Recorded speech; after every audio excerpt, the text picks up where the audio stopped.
Nicole here at the Key West Tropical Forest and Botanical Garden. I'm actually at the Visitor Center to show you the home of our species spotlight today. Today's species spotlight is the mud dauber. The mud dauber is a species of wasp. So they got their name mud dauber because they build their homes out of mud. So here on the building, we have an example of one of their homes. They like to build their homes on different structures.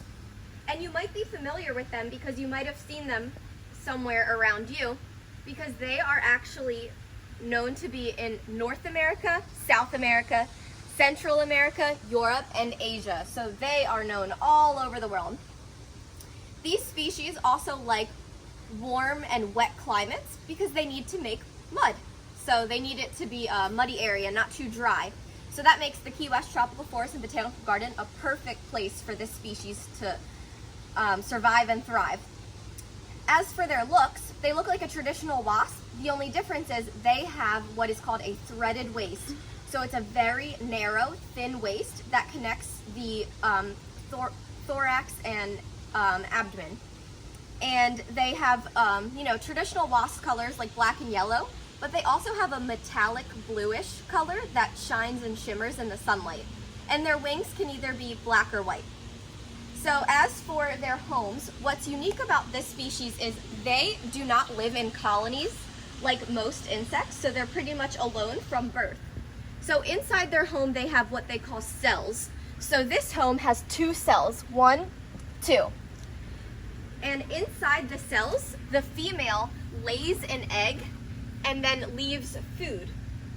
So this species goes through 4 stages of life, from egg to larva to pupa to adult. So the female lays the egg and they supply food for their young once they hatch inside of the cell. So once they get the egg inside of there, they patch it back up with mud, the egg hatches, they have food to eat, and then it will eventually emerge. They eat plant nectar, honeydew, and spiders, especially orb weaver spiders.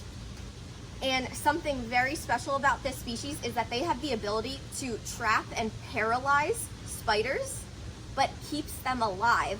So inside of those cells can be up to 25 live paralyzed spiders for the young to eat once they are hatched. And what's really cool about this is most people are a little frightened by wasps, but this species is actually not very aggressive and they rarely sting. So if you see these by your home, don't be afraid because they shouldn't hurt you.